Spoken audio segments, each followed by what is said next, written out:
la littérature, bordel. Dans l'actualité des idées aujourd'hui, la mécanique du désir, masculin comme féminin, les rapports hommes-femmes à huis clos et les motivations d'une prostitution choisie, celle d'une auteure, Emma Becker, lauréate du prix du roman des étudiants France Culture Télérama, prix qui lui a été décerné en décembre dernier et qu'elle recevra demain à Paris. À 30 ans, elle raconte ses souvenirs de maison close dans un troisième roman intitulé La Maison, publié chez Flammarion en août dernier. Elle y a passé plus de 2 ans à Berlin, où elle vit encore aujourd'hui, en Allemagne, où il y aurait 3500 maisons closes, alors qu'en France, elles sont aujourd'hui abolies, interdites depuis la guerre.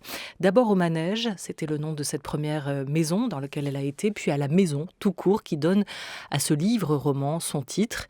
Elle y raconte le quotidien de ce lieu, ses travailleuses, son fonctionnement et aussi la relation aux clients. Emma Becker, bonjour. Bonjour. À mes côtés, l'historienne de la littérature Laure Murat, professeure à l'UCLA, auteur d'une Révolution sexuelle, réflexion sur l'après Weinstein chez Stock, sorti en septembre 2018, pour discuter avec vous. Laure Murat, bonjour. Bonjour. Cette expérience, Emma Becker, pourquoi avoir eu envie d'en faire un livre, c'est-à-dire à la fois de la vivre pour l'écrire, de la rendre publique et chemin faisant de la formaliser autrement? Ça m'a tout de suite, c'était tout de suite évident que j'avais envie d'en faire un livre parce que j'écris là-dessus, j'écris sur la mécanique du désir, j'écris sur les femmes. Enfin, j'ai longtemps pensé écrire sur les hommes, mais en vérité, je pense que c'est vraiment sur les femmes et sur moi que j'écris. Et quand ce projet m'est venu, je pourrais pas vous dire si j'avais plus envie de travailler ou d'écrire. Les deux étaient vraiment intrinsèquement liés l'un à l'autre. Il me semblait que le métier et sa part de fiction se prêtaient parfaitement au cadre du roman.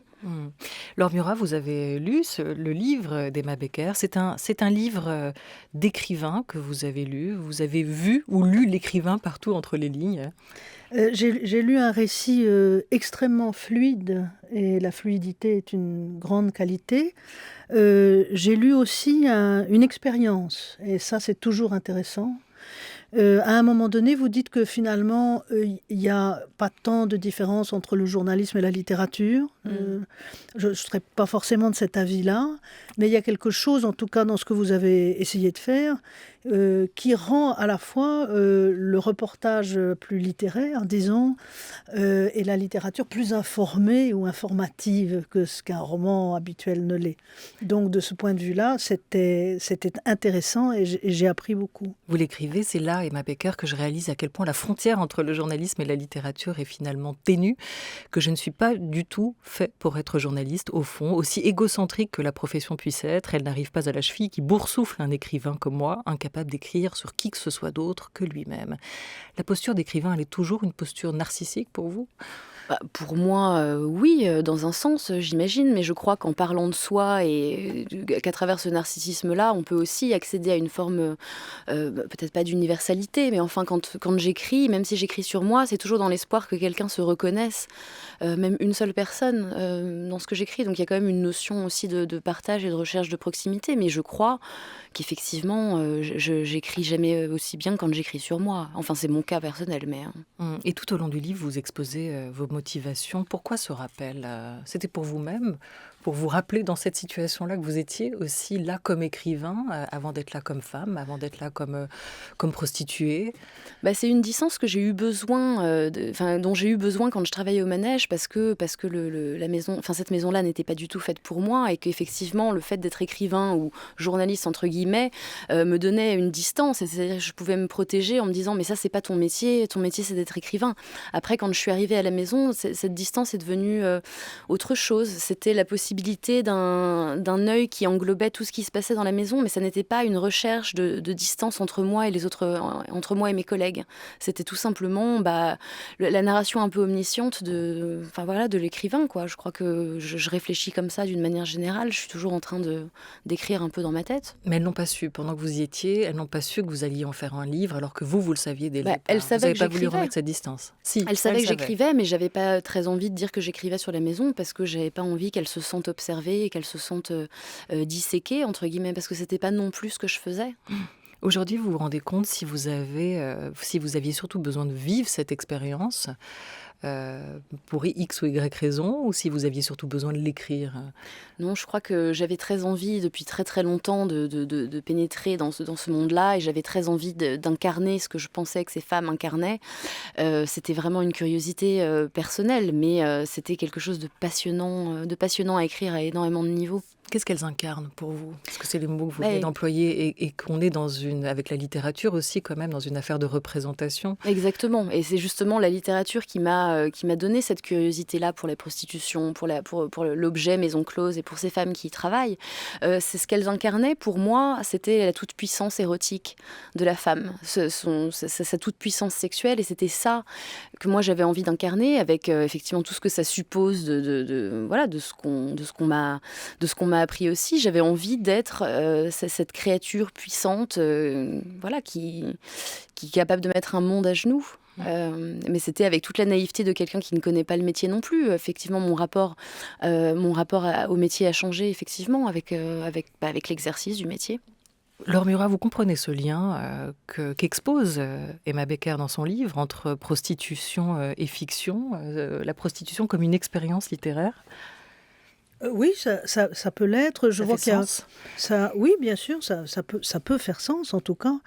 Je remarque qu'il y a quelques références littéraires dans ce texte, notamment à Maupassant. Et j'ai vu justement un récit assez naturaliste et aussi un traitement finalement, enfin une image, puisque pour utiliser une image du temps, une image assez impressionniste au fond de ce que serait la vie d'une prostituée dans une maison close, qui n'est évidemment, parce qu'il y a beaucoup de travailleuses du sexe qui à plein de niveaux. La chose, en revanche, que je n'ai pas comprise, c'est quand vous dites que c'est un lieu apolitique. Or, quand vous dites là, par exemple, juste à l'instant, que vous vouliez expérimenter cette toute-puissance érotique, vous parlez de rapport de pouvoir. Oui, mais c'est plutôt le sexe qui, pour moi, est à la base apolitique. Je ne pense pas que la maison close le soit. Mais allez-y, continuez, excusez-moi de vous avoir interrompu. Non, je vous en prie. Moi, je veux bien qu'on reparle du politique juste après, qu'on termine sur cette expérience littéraire. Parce qu'effectivement, après, se pose la question à la fois des rapports entre les hommes et les femmes, des représentations de ces femmes, la question aussi du féminisme. Est-ce qu'on peut être prostituée et féministe à la fois? La question du rapport au corps, de cette mécanique du désir que vous décrivez. Mais juste sur cette expérience littéraire, il y a une tradition que vient d'évoquer Laure Murat, dans laquelle vous vous inscrivez. Vous écrivez « J'ai adoré fréquenter ces filles, j'ai aimé ces hommes, aimé la couleur de ma chair dans la lumière rose et les jeux d'ombre sur mon visage, la sensation d'inventer à l'envi une nouvelle Emma, de nouvelles Justine. J'ai aimé l'impression que rien n'était impossible. » De la Justine de Sade, à qui vous empruntez d'ailleurs le nom, pour vous qualifier, pour vous nommer dans ce livre, Emma Becker à la Nana de Zola, la célèbre cocotte des Rougon-Macquart, la littérature vous a aussi d'abord, à vous, ouvert les portes de la maison close. C'est parce que vous aviez cette expérience littéraire, et vous mettez beaucoup aussi en exergue Louis Calafert, l'auteur de La mécanique des femmes, parce que vous avez lu tous ces livres, que vous aviez envie d'entrer dans une maison close par le biais de la littérature? Oui, et aussi parce que je perdais pas non plus de vue que c'était des bouquins écrits par des hommes. Donc, c'est-à-dire que ce regard très tendre, très coloré qu'ils donnent sur la prostitution, sur la maison close, ne sont jamais finalement que des regards de clients qui ignorent la mécanique du métier et ce que vivent les femmes qui pratiquent ce métier-là. J'avais envie de mettre justement ce bagage littéraire, cette expérience du bordel littéraire, en contact avec la réalité du métier et ce que ça me fait à moi en tant que femme écrivain et en tant que femme tout court. Alors justement, vous citez des écrivains comme Zola, comme Maupassant, comme Sade. D'ailleurs, je remarque que vous prenez le prénom de Justine quand vous auriez pu prendre celui de Juliette, ce qui aurait conservé ce J qui est compliqué à prononcer pour les Allemands. Juliette, c'est l'exubérante, c'est la femme totalement émancipée. Justine, c'est la victime. Donc ça, j'aimerais, peut-être vous avez quelque chose à dire là-dessus. C'est Justine ou les malheurs de la vertu, et Juliette ou les prospérités du vice. Donc c'est aussi intéressant comme choix, ce Justine-là. Oui, mais ça va peut-être un petit peu vous décevoir parce qu'en réalité, j'ai pris ce nom-là parce que c'était le nom que j'avais pris quand j'avais 18 ans avec une copine. On se faisait peur un peu à traîner sur des sites de petites annonces et on s'était choisi comme nom Justine et Juliette. Et à ce moment-là, j'étais Justine, elle était Juliette et j'ai gardé ce nom-là par fidélité pour cette amie-là. Voilà. Dans quelle tradition littéraire vous l'inscrivez-vous, Laure Murat, qui est aussi une spécialiste de l'histoire de la littérature et notamment des femmes dans la littérature, ce livre d'Emma Becker? Eh bien, alors, plutôt que de parler de Maupassant ou de Sade, j'aurais plutôt parlé de parce qu'il y a des femmes qui ont écrit déjà là-dessus, Oui, bien comme vous sûr. savez très bien, évidemment. C'est comme Grisélie d'Israël, par exemple, Nelly Arcan, etc. Donc, il y a une. Et d'ailleurs, je voulais vous demander pourquoi vous n'en parlez pas de ça, justement. Parce Parce que que vous avez sûrement un avis là-dessus. Comment vous démarquez de cette littérature-là, ou pas d'ailleurs, je ne sais pas. Mais parce qu'en fait, je les ai pas lues avant d'avoir fini cette expérience. Je savais qu'elles existaient, mais je les ai lues après. Nelly Arcan, je l'ai lu par exemple il y a un mois. Et c'est vrai qu'on parle pas du tout, on parle pas du tout de la même chose. Mais ne pas les lire pendant que je faisais cette expérience, c'était aussi une façon. J'avais pas envie de me distraire justement de cette ligne directrice que j'avais, qui était voilà, ma curiosité me vient des hommes. J'ai envie de voir jusqu'où est-ce que ça survit dans cette expérience-là, mon point de vue de femme.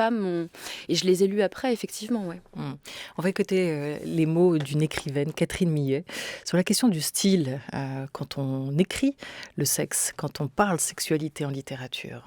J'ai spontanément commencé à écrire et à décrire ces scènes sexuelles exactement comme si j'étais en face de tableaux et chargée pour quelqu'un qui ne les a pas sous les yeux, de les décrire en fait. Voilà. Et puis il y avait quand même aussi la nécessité, ça j'en étais consciente, de pas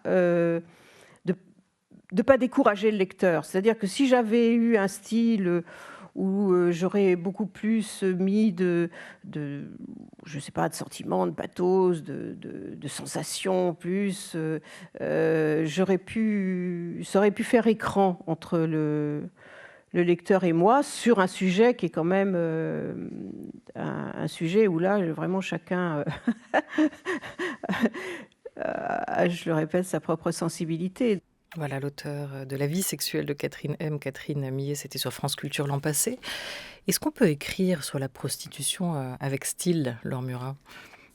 Oh, bah oui, bien sûr, on peut écrire surtout avec style, surtout en 2 mots ou en un seul d'ailleurs. Bien entendu, pourquoi pas. Comment vous avez pensé votre écriture, Emma Becker, sur ce livre en particulier, sur ce 3e livre? Bah, je sais pas, je suis pas quelqu'un qui réfléchit beaucoup à la façon dont elle écrit, mais en tout cas, il y a quelque chose qui est sûr, c'est que je voyais pas la différence entre écrire le sexe et écrire la prostitution, parce qu'on fait généralement cette différence entre la prostitution, qui est le mauvais sexe, et le sexe conjugal, finalement, le sexe gratuit, qui est censé être le seul sexe valable. Je crois que la différence entre ces deux genres de sexe n'est pas aussi énorme qu'on le pense. Je crois qu'on peut écrire la prostitution comme on écrit un rapport amoureux. Voilà, on n'est pas obligé d'en faire quelque chose qui est totalement sans affect. Moi, j'ai trouvé qu'il y avait énormément d'affect dans cette espèce de dépouillement, de la friction pour laquelle on paye. J'ai trouvé qu'il y avait justement des grands moments de rencontre humaines. Le choix des mots bruts, parfois, vous dites que vous assumez totalement, par exemple, l'emploi du mot pute ou putain plutôt que prostituée, parce que c'est comme ça qu'on dit aussi. Parce que c'est comme ça qu'on s'appelle entre nous, et parce que je trouve que le mot pute a été vidé de sa substance et qu'il n'est plus du tout employé dans son sens propre. Et je crois qu'il faut réclamer ce mot-là. Enfin, en tout cas, moi, c'était une prise de position de ma part, parce que je trouve le terme de prostituée très, très passif et très judéo-chrétien, et que j'aime bien le fait que tout le monde, enfin pas que tout le monde, mais que le mot pute claque et choque. Et je pense que c'est une bonne chose de le remettre dans son juste contexte. Quant au langage cru, je sais pas, est-ce que c'est peut-être parce que je suis une femme qu'on me pose toujours la question. Je sens pas le besoin de me justifier sur les mots que j'emploie. Et exactement comme disait Catherine Millet, je trouve que les mots médicaux, peut-être pour décrire le sexe, mettent une distance entre le lecteur et l'auteur. Et moi, j'ai envie qu'on se sente proche de moi quand j'écris quelque chose. Comment ça a changé votre rapport à votre corps, Emma Becker, cette expérience et l'écriture de ce livre? Après, voilà, c'est mon expérience à moi, mais moi, ça a soigné énormément de choses en moi, la proximité de ces femmes, pas le métier, mais la proximité des femmes et leur ouverture d'esprit, et je me sens beaucoup plus en paix avec mon corps, mais ce qui ne veut pas dire que pendant 2 ans et demi, tout a toujours été très facile. Il y avait effectivement des moments très difficiles où on a la sensation de se perdre un peu soi-même, mais j'ai eu l'impression de me retrouver, et de me retrouver beaucoup plus profondément qu'avant cette expérience-là. Qu'est-ce qui a été le plus difficile ou le plus facile? Peut-être pas Disons là que où on pense. le contexte de maison close implique quand même un certain nombre de clients par jour. C'est pas le même boulot qu'une indépendante qui peut-être va avoir 1 ou 2 ou 3 clients par semaine. Je crois qu'il est plus difficile de rester entière pour chacun de ses clients quand on en a 5 ou 6 par jour. Et il y a un ras-le-bol de l'homme et du sexe et de la sensualité et du désir qui s'installe très rapidement et qui, moi, effectivement, m'a rendue un peu malheureuse, parce que c'est ce qui me fait me lever le matin, la possibilité d'être séduite, la possibilité de désirer l'envie des hommes et des femmes, et de ne plus l'avoir. C'était ça qui me rendait un peu triste, ouais. Il y a entre les lignes d'Emma Becker, Laure Murat, une forme de déculpabilisation à être femme, à assumer aussi son désir, revenir sur cette honte, cette opprobre qui souvent pèse sur la sexualité féminine, la libérer un peu de toutes ces représentations, ces attentes sociales. C'est aussi le rôle de la littérature aujourd'hui, de faire parler une sexualité autrement, exposer le corps des femmes autrement. Oui, et puis d'être une femme et de parler autrement de ces choses-là. Certainement, il y a je ne sais pas si c'est la fonction de la littérature, mais elle peut servir à ça très, très efficacement. Vous parlez de désir, mais en même temps, j'ai eu le sentiment qu'il s'agissait surtout du désir des hommes, et qu'à un certain moment du livre, on a l'impression que la fonction des femmes, d'ailleurs je crois que vous le dites dans un entretien, je ne crois pas que vous le dites nommément dans le livre, mais c'est ça aussi que j'ai ressenti, que la fonction des femmes serait de donner du plaisir aux hommes. Et c'est ce qu'on a voulu pour nous. Oui, c'est pas ce que je pense, mais je pense que la situation est aussi comme ça, pour le moment. Qu'elle l'a été pendant très longtemps, et que c'est quelque chose qu'il faut déconstruire aussi, cette notion de... Et vous avez l'air de dire aussi, en même temps, parce qu'il y a plusieurs courants dans le livre, hein. Il y a à la fois quelque chose, et d'ailleurs vous le dites à un moment donné, que vous voulez embellir un petit peu cette situation. Au moment où vous rencontrez ce client qui vous bat comme plâtre, et c'est une scène quand même très très dure, et vous dites à ce moment-là que vous vous rendez compte que toutes ces pages sont des sortes de mensonges, où vous essayez d'embellir la vie des putes, et qu'en réalité, voilà, une pute, c'est ça, c'est celle qui se fait battre et qui se fait payer pour ça. Donc évidemment, là on arrive à une sorte d'extrémité, et j'aurais aimé que vous, enfin ça c'est moi hein, bien sûr, mais j'aurais aimé que vous creusiez un petit peu plus là-dessus. Je crois que vous avez, il me semble, hein, en tant que lectrice lambda, que vous avez été guidée par un projet qui était celui de déculpabilisation, d'embellissement, c'est vous qui le dites, mais en tout cas d'édulcorer un tout petit peu les choses dures dont évidemment beaucoup ont parlé avant vous, et que l'idée était aussi beaucoup de reprendre le pouvoir. Alors là, je dirais presque dans la lignée de Virginie Despentes, qui elle aussi a connu l'expérience de la prostitution, et qui dit que c'est elle qui reprend le pouvoir dans ces conditions. Alors, ça, j'aimerais bien vous entendre là-dessus, parce que au final, j'ai quand même le sentiment que c'est le désir de l'homme qu'il faut satisfaire, qu'ils sont des enfants à consoler, etc., etc. Et qu'il y a dans le rapport homme-femme, tel qu'en tout cas le féminisme et tout simplement la vie nous l'a appris, à quelque chose là d'un petit peu dévoyé, à mon avis. Mais moi, je ne fais que constater que finalement, dans ce contexte-là, oui, effectivement, les hommes sont des enfants, oui, ils ont des caprices à satisfaire, et c'est un peu quand même la base du boulot que moi j'ai pratiqué pendant 2 ans. Après, quand vous parlez, quand vous parlez, ou que je parle d'ailleurs d'embellissement, il faut voir aussi le contexte, le contexte de la scène, où effectivement, je me rends compte que peut-être je me suis complètement fourvoyée, et qu'à ce moment-là où effectivement je me fais taper dessus, je me dis mais peut-être qu'effectivement le boulot c'est ça. Après, le boulot, c'est pas exactement ça, mais je crois que ce qu'on peut confondre aussi avec l'embellissement, c'est cette volonté que j'ai de montrer les putes, non pas comme des victimes, mais comme des femmes qui font un boulot, et de temps à autre, on a des jours pourris quand on fait ce boulot-là, de temps à autre, on a des bons jours, on a des clients qui sont des salauds, et on a des clients qui sont très bien. J'avais envie, tout simplement, de dédramatiser la situation et de montrer que les putes sont des ouvrières, parce que je pense que c'est un statut dont on les ampute généralement. Après, la notion d'embellissement, oui, elle existe, parce que c'est la charge affective du souvenir et de l'affection que j'ai eue pour cet endroit, et de cette sensation que j'avais de trouver une famille. Alors oui, pourquoi est-ce que j'ai eu la sensation de me trouver une famille ? Ça, c'est une autre question intéressante que j'aurais pu creuser, c'est sûr. Je pourrais encore être en train de l'écrire, ce livre-là. Il y avait tellement de choses à dire. Mais je ne cherche pas à montrer les choses plus belles qu'elles le sont, c'est juste que vous savez très bien comment c'est le souvenir. Au bout d'un moment, il y a quand même toute une part d'objectivité aussi qui s'envole, et j'ai beaucoup aimé cet endroit. Et voilà, et c'est comme ça aussi que j'avais envie de le décrire. Mais je ne crois pas non plus faire l'impasse sur les moments compliqués que j'ai pu... Non, d'ailleurs, c'est à l'occasion d'une scène très pénible, dont, a priori, vous ne cachez rien. Enfin, cachez rien, en tout cas, vous la décrivez. C'est-à-dire que j'ai senti tout le temps, au cours du livre, une sorte de... Comme s'il y avait deux courants contraires.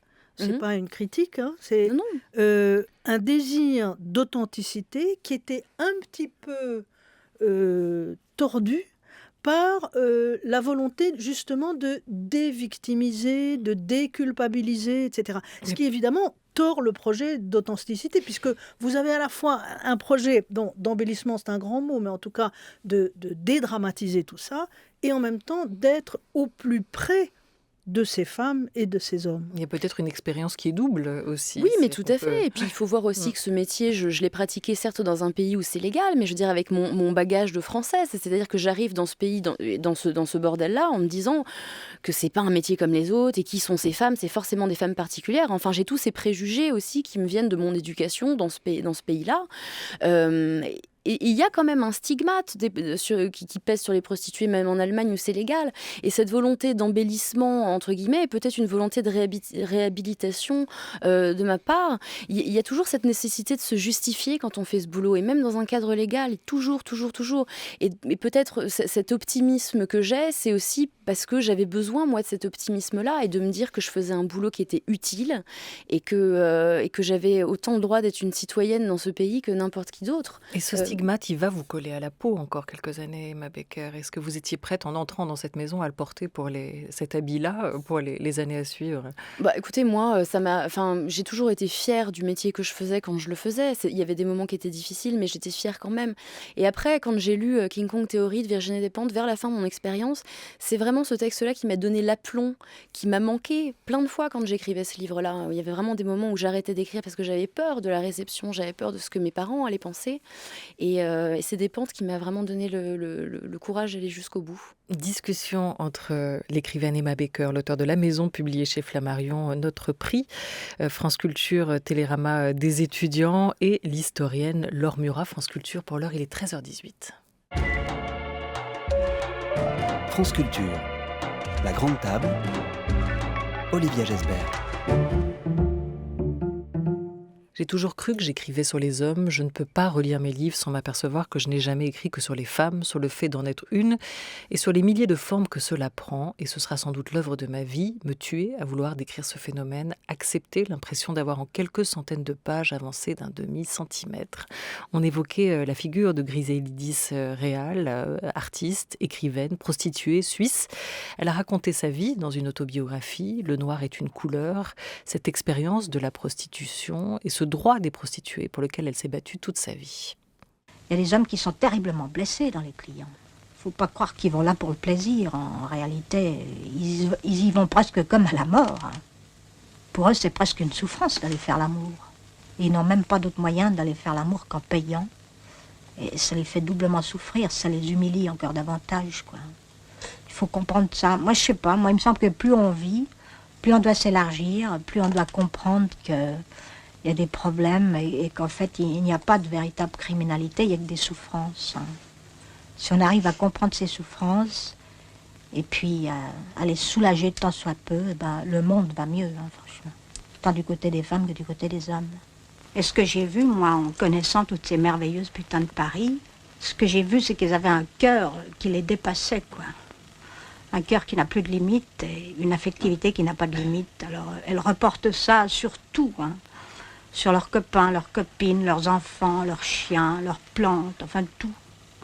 Tout est prétexte à aimer et à se sentir entouré. Griselidis, réal extrait de Prostitution, le film de Jean-François Davy sorti en 1976. Vous parlez d'ailleurs et vous les décrivez comme des êtres solitaires, c'est des solitudes réunies dans une même maison, mais solidaires. Vous insistez beaucoup sur cette dimension sociale et affective de cette expérience que vous avez vécue.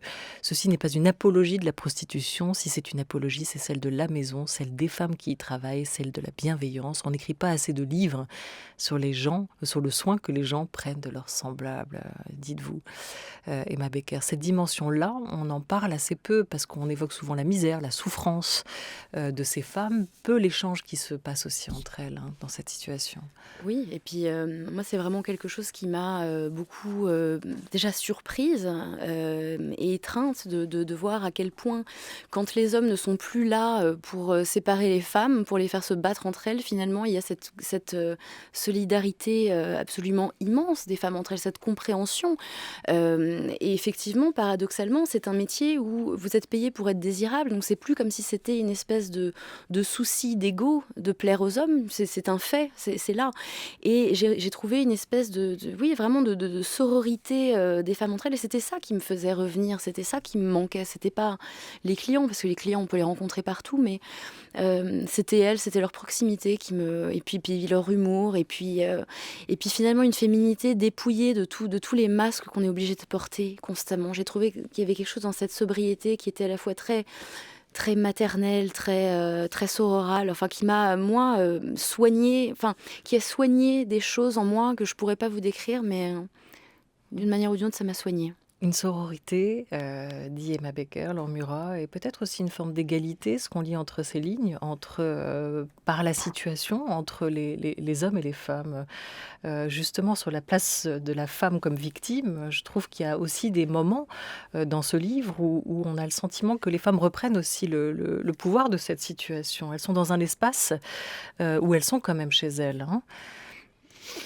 Elles sont chez elles, mais moi, personnellement, je n'ai pas été convaincue de ça pour des raisons très, très simples, à savoir qu'un rapport tarifé n'est pas un rapport égalitaire.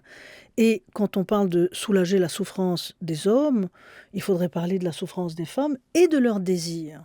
Oui, Où est le désir des femmes ? Et alors, je trouve que le livre, en quelque sorte, est sauvé par ce passage.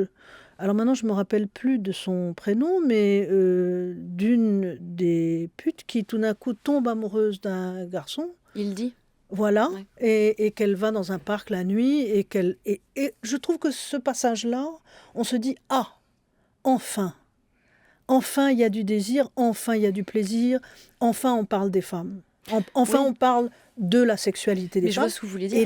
Et là, c'est un rapport, justement, qui n'est pas de prostitution. Je ne dis pas qu'il ne peut pas y avoir de plaisir dans la prostitution, ni qu'il ne peut pas y avoir de prostitution dans le mariage, bien au contraire, etc. etc.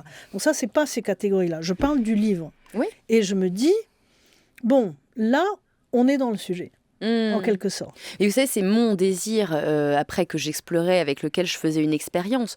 Effectivement, là, on parle plus de désir des hommes. Mais est-il besoin de parler du désir des femmes quand ces femmes-là sont en train de travailler ? Elles ne sont pas non plus là elles ne sont pas en train de s'attendre à rencontrer l'homme de leur vie ou vraiment à désirer leur client. Mais il y a des moments de désir entre une pute et son client, voilà, que je raconte aussi. Mais effectivement, la spontanéité du désir des femmes, elle ressort dans ce passage que vous citez. C'est peut-être le seul passage qui parle réellement de sexe dans ce livre, hein, je Voilà. crois.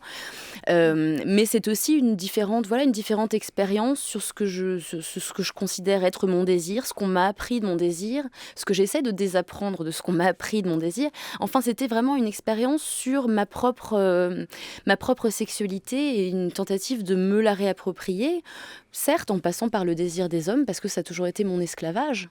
Le livre a provoqué des réactions très virulentes chez certaines féministes. Oser le féminisme, qui vous a barré la route lors de votre venue annoncée à l'université de Grenoble-Alpes, avec un texte très dur sur votre livre, qualifié d'ouvrage qui glamourise et banalise l'achat des femmes et qui légitime les violences masculines, qui encense la prostitution et le système prostitueur auprès du jeune public.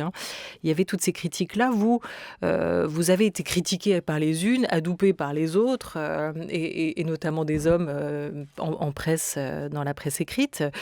Vous dites que c'est à chaque fois pour des mauvaises raisons d'un côté comme de l'autre, et c'est là où on en revient à ce que vous évoquez tout à l'heure, Laure Murat, cette dimension politique ou apolitique du sujet tel que vous l'entendez. Vous voulez nous expliquer en quoi pour vous, vous avez dépolitisé la question d'une certaine manière quand vous l'avez traitée? Parce que moi, j'ai pas la sensation de parler de prostitution dans un sens large. Mais j'ai la sensation, enfin en tout cas c'était mon projet à la base, d'écrire sur cet endroit-là qui est un endroit très particulier, et non pas d'écrire sur toutes les putes, mais d'écrire sur moi en tant que pute et sur cette expérience que je fais, sur ce métier que je décide de pratiquer pendant 2 ans. Quand on parle de soi, quand on parle de ses affects, de sa propre sexualité, je vois pas où est-ce que le politique, enfin je vois pas où se trouve la place du politique.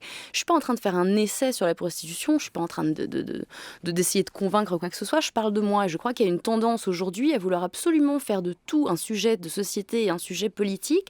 Quand les filles du collectif Oser le féminisme n'ont manifestement pas lu le livre, mais ont un avis très tranché sur la question, et c'est ça qui me gêne, c'est le fait que tout le monde s'arroge une opinion sur la prostitution et sur la réalité de la prostitution, sans en connaître rien du tout, sans même avoir envie de lire un livre qui est un regard partial sur la prostitution, certes, mais qui donne quand même un input sur la question. Alors, être féministe et pro-prostitution, les mots de Virginie Despentes, l'auteur de King Kong Theory.